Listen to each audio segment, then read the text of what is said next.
Yo, Brawlers, this is your man, Glass Chin, and you're watching Glass Chin's Boxing. Don't forget to like, share, and subscribe.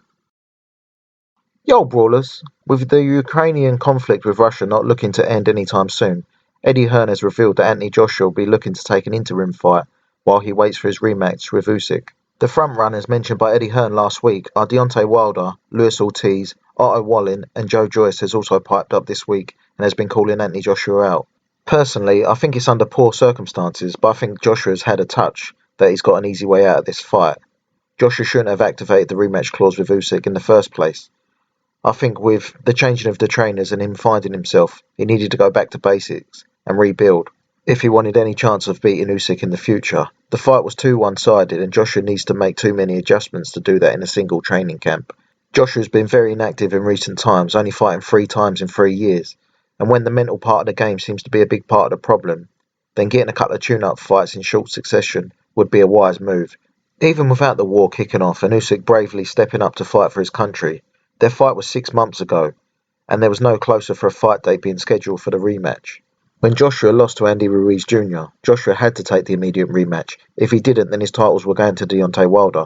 PBC handled both men and love an in-house fight. Even if Ruiz pulled off the upset and beat Wilder, I would see that as an upset, as I think Ruiz is tailor-made for Wilder, with Ruiz's fighting style very similar to Bermain's Taverne's. But even if Ruiz did win, the PBC don't like working with Eddie Hearn, and Joshua would have most likely been froze out of the title picture, so he had to take that rematch immediately. He had no other choice. With Usyk, I think it's different. Usyk wants legacy and the big nights. He had no problem signing the rematch clause against Joshua, because he wanted the 2 big paydays.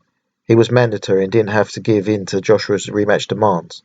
But Usyk is a throwback fighter, and he just wants to fight. On the other hand, if Usyk and Fury made the undisputed fight, and then the winner fought White, whoever came out on top, all 3 of them would have made the Joshua fight with the money involved. Forget the matchroom propaganda that it's Fury's fault that the Joshua fight didn't happen last year. All parties knew about the arbitration from the beginning. Why do you think Matchroom or Joshua Stroke 258 never sued Fury? There was a clause in the contract that if Fury lost arbitration, the contract was void. Fury wanted the Joshua fight. Make no mistakes about it. So in my opinion, had Joshua not reactivated the rematch clause with Usyk, he would still be in the title picture a year or so down the line after rebuilding. The Joshua brand is too big and there's too much money involved to freeze him out. He should have been looking to take a tune-up in Jan/February, and a decent opponent then in the summer. He obviously had second thoughts about the rematch when he was open to letting Fury fight Usyk and taking step-aside money to the tune of £15 million.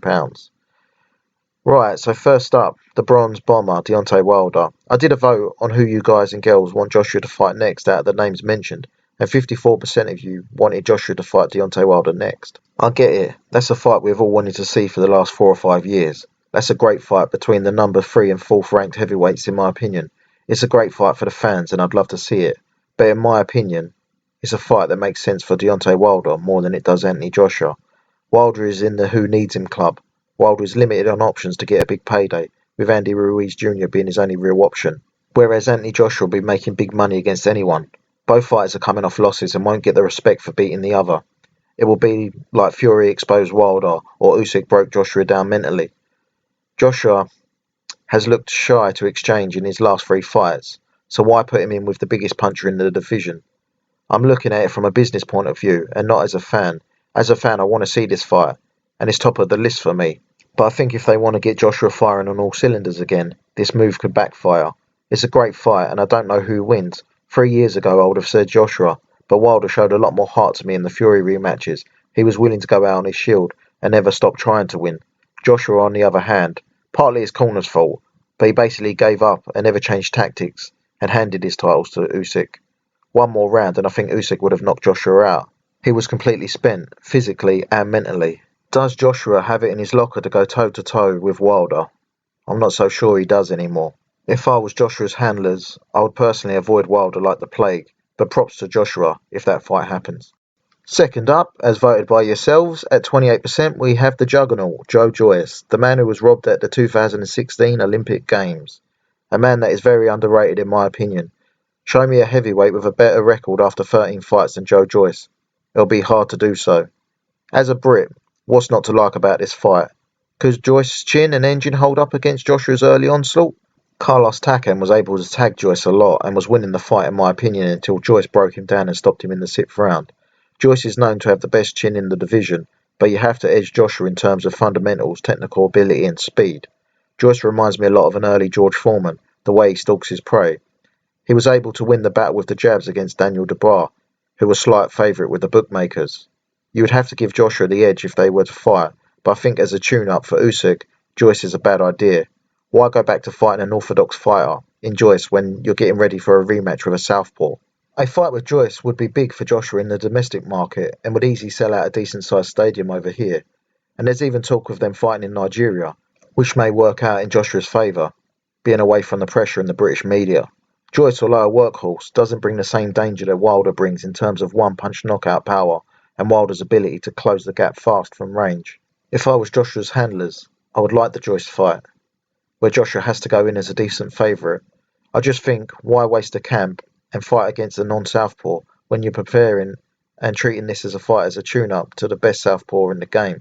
Which brings us to the next two guys. You voted for Ottowallin ahead of Luis Ortiz at 13%, which kind of surprises me that only 6% voted for Joshua to fight Luis King Kong Ortiz next. I'd have thought after Luis Ortiz's exciting comeback win over Charles Martin, people would have voted for him. It's a fight that was missed back in 2017 when Ortiz was the mandatory for Joshua's WBA title, after Ortiz had previously been the WBA interim champion. Luis Ortiz looked every bit his 42 years old against Martin. His punch resistance looked shot. Out of the 4 guys on the list, it's probably the safest fight for Joshua to take. In terms of excitement and 2 top guys fighting, I think the ship has sailed, and Ortiz, although still good, is a shadow of his former self. It's still a good scalp on Joshua's record, but Ortiz isn't the fighter he was. It's a fight that he could use to work on a few things against the southpaw, but how many rounds will Joshua get out of Luis Ortiz? The last thing Joshua needs right now is to blow Ortiz away in 3 rounds, which is why I think Ottowallin is the best option on the list. He's a southpaw, tick. He has a great chin, so he may be able to give Joshua some valuable rounds. He doesn't hit the hardest, like Wilder, which means Joshua can exchange more.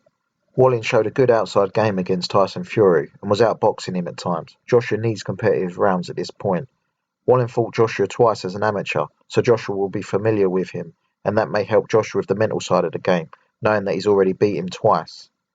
Eddiehearn has been praising Wallin this week after previously dismissing him as a cherry pick from Fury.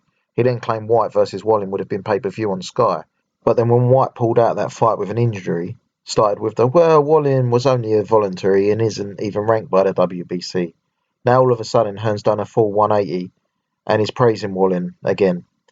Hearn the double glazing salesman at his finest. So I guess Wallin is the front runner for the Joshua fight, to get some much needed rounds in under his belt against the southpaw. I bet the other names are only being thrown around for clout, but behind the scenes Wallin is the only one that has been approached with a real offer. What do you think, brawlers? Are Wilder and Joyce too dangerous? Is Luis Ortiz a shot fighter? Does the Ottowallin fight make sense? Let me know in the comments section. And as always, brawlers, don't forget to like, share and subscribe, and I'll see you on the next video.